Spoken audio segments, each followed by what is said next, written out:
여기에 신문선 후보는 이날 취재진과 마주해 정몽규 후보는 애초에 자격이 없는 사람이라고 주장했습니다. 신 후보는 정몽규 후보가 협회 정관 제29조 제2항 7호의 후보 결격 사유에 해당한다고 봤습니다. 협회 정관에 따르면 사회적 무례 협회나 대한체육회 및 그 회원단체로부터 징계는 받지 않았지만 임원의 결격 사유에 해당하는 유사행위 등 그 밖에 적당하지 않은 사유가 있는 사람은 협회의 임원이 될 수 없다고 명시돼 있습니다. 신문선 후보는 정 후보가 문화체육관광부에서 발표한 협회 특정감사에서 중징계 문책 요구를 받았다는 사실을 짚으며 정 후보는 대한축구협회장 선거 후보자 자격이 없음을 스스로 인정하고 더 이상 회장 선거가 파행되지 않도록 결단 내려달라 요구한다. 협회는 중앙선관위 위탁이 되지 않는다면 선거가 투명하고 공정한 절차로 진행되도록 축구계가 인정하는 객관적이고 중립적인 인사들로 선관위를 재구성할 것을 요청한다라고 외쳤습니다.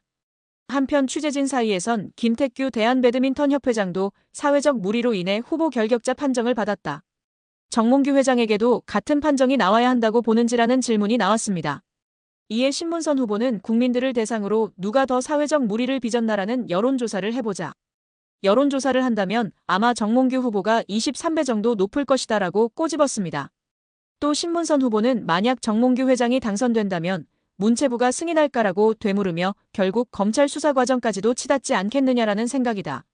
지난 12년 동안 협회를 이끌면서 작은 흠결이 있지만 명예스럽게 떠나는 모습도 기대하고 있다라고 전했습니다. 한편 신문선 후보는 허정무 후보와 마찬가지로 이번 선거를 중앙선거관리운영회에서 맡기를 희망하고 있습니다. 신 후보는 만약 중앙선거위에서 진행한다면 공정하고 투명한 선거가 진행될 수 있을 것이라고 내다봤다. 다만 위탁할 수 없는 돌발 상황이 발생한다면 어떻게 공정한 선거위를 새롭게 꾸밀지 검토 후 추가 입장을 밝히겠다고 예고했습니다. 토트넘에서 챔피언십 퀸즈파크 레인저스로 임대를 떠난 양민혁이 손흥민과 이강인에게 고마움을 표시해 관심을 모았습니다. 영국 TVR 풋볼은 유튜브 채널 슈퍼러브를 인용 양민혁이 QPR로 임대를 가기 전 손흥민에게 받은 조언을 이야기했다고 전했습니다. 양민혁은 슈퍼러브를 통해 흥민이 형과는 당연히 같은 팀에서 같이 생활했다. 훈련이 끝나고 같이 밥 먹고 냉탕도 항상 같이 했다. 타지에서 같은 팀 선배로서 많은 도움을 주셨다면서 임대 가서도 다치지 말고 경험 많이 쌓고 돌아오라고 했다고 밝혔습니다. 양민혁은 지난 2024년 K리그 강원FC에서 고교생 신분임에도 38경기에서 12골 6도움으로 강한 인상을 남겼습니다. K리그 1 역사상 최초 고교생 신분으로 프로 선수가 된 양민혁은 시즌 중이던 지난해 7월 토트넘과 계약해 주목을 받았습니다. 아직 어린 선수다. 프리미어리그의 높은 수준에 적응하기 위해서는 시간이 필요하다는 포스테코글루 감독의 말처럼 양민혁의 토트넘 데뷔전은 좀처럼 쉽지 않았는데요. 손흥민도 양민혁에게 부담을 주지 말아달라고 당부한 뒤 양민혁은 K리그 첫 시즌 12골과 도움을 많이 기록했고 밝고 두려움이 없는 선수라고 간주했습니다. 또 그는 양민혁이 팀에 합류하게 돼 기대되며 내가 도울 수 있는 부분은 돕고 싶지만 압박을 주지 않아야 한다면서 축구가 그에게 가장 중요하다고 덧붙이기도 했습니다. 결국 양민혁은 경험을 쌓기 위해 QPR로 임대 이적하기로 했습니다.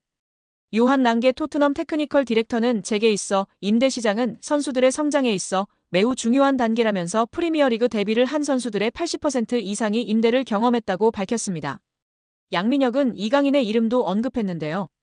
한국 축구대표팀에서 이강인과 인연을 맺은 양민혁은 여기 와서 강인이 형이 되게 많은 도움을 주신 것 같다. 고마움을 전하기 위해 이렇게 방송을 통해 이야기한다고 밝혔습니다. 이어 형이 새해에 먼저 연락을 주셨다. 선배가 후배에게 먼저 연락 주기가 쉽지 않다면서 강인 이 형이 왔는데 어려움은 없냐. 자신감 가지고 너 하고 싶은 대로 하면 분명 내가 좋은 위치에 원하는 위치에 갈 수 있다 등의 조언을 많이 해줬다고 마워했습니다. 양민혁은 국가대표팀에서 잠깐 봤는데도 기억해주고 정말 잘 챙겨줘서 너무 감사하다고 덧붙여 이강인에 대한 감사도 잊지 않았습니다. 올 시즌 이강인은 PSG에서 팀 내 득점 순위 3위에 올라와 있습니다. 우스만 덴벨레와 브래들리 바르콜라를 제외하고는 이강인이 가장 높은 득점력을 뽐내고 있습니다. 미드필더 포지션도 함께 수행하기 때문에 득점 순위 3위는 놀라운 기록입니다. 이와 더불어 팀 내 도움 순위와 공격 포인트 순위에서도 3위를 기록하면서 공격의 핵심으로 분류되고 있습니다. 특히 기회 창출에서 이강인은 팀 내 최고 수준의 기록을 보유했는데요. 기회 창출이 45회로 2위인 덴벨레보다 높았고 빅찬스 창출도 12회로 팀 내 최고인 상황입니다. 음바페 없는 PSG의 왕은 덴벨레인 줄 알았는데 뚜껑을 열어보니 이강인이었습니다. 이강인이 유럽 리그 랭킹 1위 잉글랜드 무대의 톱클래스 강팀 핵심 선수와 견줄만 하다는 분석이 나오며 화제입니다. 프랑스 리그앙 파리 생제르맹은 2023년 8월 마요르카에 2,200만 유로 약 328억 원을 주고 이강인을 데려와 2027년도 시즌까지 연봉 727만 유로 약 108억 원 및 5년 총액 3,635만 유로 541억 원 계약을 맺었습니다. 2,200만 유로는 마요르카 구단 역대 2위 및 한국인 역사상 세 번째로 많은 이적료입니다. 이강인은 PSG 소속으로 2023년도 시즌 리그앙 23경기 3득점 4도움, 출전 평균 64분을 뛰면서 90분당 공격 포인트 0.43으로 활약했습니다. PSG는 유럽 클럽 전체 랭킹 6위, 프랑스는 유럽 리그 랭킹 5위인데요. 저명한 축구 통계 매체 옵타 스포츠에 따르면 미드필더로서 이강인과 가장 비슷한 선수는 프리미어리그 준우승팀 아스널의 주장 마르틴 웨데고르입니다. 70개 국가 및 30종목을 대상으로 하는 글로벌 통계회사 옵타 스포츠가 최근 365일 유럽 5대 리그 및 챔피언스 리그, 유로파 리그 자료를 토대로 선정한 비교 대상을 발표하며 팬들의 관심을 받고 있습니다.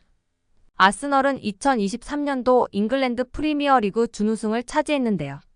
잉글랜드, 이탈리아, 스페인, 독일, 프랑스는 유럽 리그 랭킹 빅5입니다. 챔피언스 리그는 유럽 축구 연맹 1등급, 유로파 리그는 2등급 클럽 대항전입니다. 이강인은 개인 능력으로 상대쪽 경기장 파이널 서드에 진입한 횟수와 공간 침투로 PSG 동료 전진 패스를 받아낸 빈도 둘 다 유럽 메이저 대회 미드필더 상위 1%에 해당했습니다. 혼자서 위협적인 공격을 펼칠 수 있는 데다가 수비가 헐거운 지점에 대한 공간 지각과 상황 인식, 언제 파고 들어가는 것이 가장 효과적인지에 대한 타이밍 판단, 옆이나 뒤로 향하는 전개보다 리시브가 까다로운 전방으로 나가는 패스를 상대 저지를 뿌리치고 내 볼로 만드는 기술이 월드 클래스라는 얘기입니다. 따라서 이강인이 페널티 박스에서 단독으로 들어간 횟수가 최근 365일 유럽 5대 리그 및 챔피언스 리그 유로파 리그 미드필더 상위 2%라는 어마어마한 결과가 나왔습니다.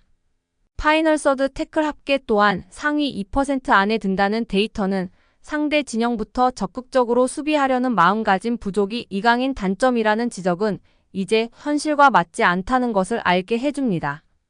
파리 생제르맹은 2023년도 시즌 프랑스 리그앙 우승, 프랑스 슈퍼컵 우승, 프랑스 축구협회 컵대회 우승, 유럽 축구 연맹 챔피언스 리그 4강 등 좋은 성적을 냈습니다. 이강인은 라이트 윙, 레프트 윙백, 중앙 미드필더, 폴스 9 등 서로 다른 5개 포지션에서 공격 포인트로 골에 관여한 것이 인상적입니다. 공격형 미드필더까지 전술적인 요구나 선수단 상황에 따라 5가지 역할을 소화하며 파리 생제르맹에 헌신했다는 평가입니다. 리그앙 포지션별 출전 비율을 보면 모든 부문이 8% 이상입니다. 급하게 잠깐 맡은 정도가 아니라 감독 이하 코치진이 진지하게 다양한 임무를 부여하고 실행을 요구했다고 볼 수 있습니다. 출전 및 결장 대비 90분당 득실차 6위 역시 주목할 가치가 충분한 기록인데요. 이강인이 뛸 때의 긍정적인 효과 및 벤치를 지키거나 명단에서 제외될 때 부정적인 영향을 합산하면 리그앙에서 6번째로 존재감이 큰 선수였다는 얘기입니다. 이강인과 같은 통계를 보인 마르틴 웨데고르는 지난 시즌 잉글랜드 프로축구 선수협회 프리미어리그 베스트 11 및 유럽축구 간행물협회 올해의 팀에 잇따라 이름을 올리며 능력을 인정받은 선수입니다. 또한 2년 연속 아스널 구단 선정 MVP로 뽑혔습니다. 기량적으로 직전 1년 제일 유사한 빅리그 선수가 마르틴 웨데고르인 것은 충분히 기분 좋은 칭찬으로 볼 수 있습니다. 세계적인 강호 PSG에서 앞으로도 꾸준히 빛난다면 이강인은 여러 개인 수상을 통해 기량뿐 아니라 국제적인 입지 역시 비교될 날이 올 것 같은데요. 앞으로도 부상 없이 맹활약하길 기대하고 응원하겠습니다.